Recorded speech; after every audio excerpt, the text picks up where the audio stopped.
KSRTC superfast bus ബൈക്കിലിടിച്ച് 2 യുവാക്കൾ മരിച്ചു. ഹരിപ്പാട് താലൂക്ക് ആശുപത്രിക്ക് സമീപമായിരുന്നു അപകടം.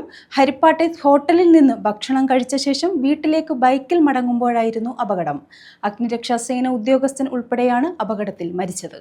KSRTC സൂപ്പർഫാസ്റ്റ് ബസ് ബൈക്കിലിടിച്ചാണ് 2 യുവാക്കൾ മരിച്ചത്.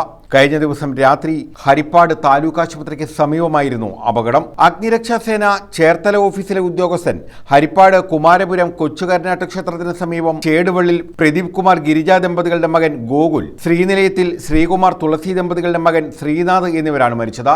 ഇരുവർക്കും 24 വയസ്സ് വീതമായിരുന്നു പ്രായം. തലയ്ക്ക് ഗുരുതരമായി പരിക്കേറ്റ ഇരുവരും തൽക്ഷണം മരിച്ചു. താലൂക്ക് ആശുപത്രിക്ക് പടിഞ്ഞാറ് യൂണിയൻ ബാങ്കിന് സമീപമായിരുന്നു അപകടം. ഹരിപ്പാട്ടെ ഹോട്ടലിൽ നിന്ന് ഭക്ഷണം കഴിച്ച ശേഷം വീട്ടിലേക്ക് ബൈക്കിൽ മടങ്ങുന്നതിനിടെയാണ് ഇവർ അപകടത്തിൽപ്പെട്ടത്. ബസ് അമിത വേഗതയിലായിരുന്നെന്ന് ദൃക്സാക്ഷികൾ പറയുന്നു. ഇടിയുടെ ആഘാതത്തിൽ യുവാക്കൾ തലയടിച്ച് റോഡിലേക്ക് വീഴുകയായിരുന്നെന്ന് പോലീസും വ്യക്തമാക്കി. തിരുവനന്തപുരത്തേക്ക് പോവുകയായിരുന്നു ബസ്. News bureau, Kayamkulam.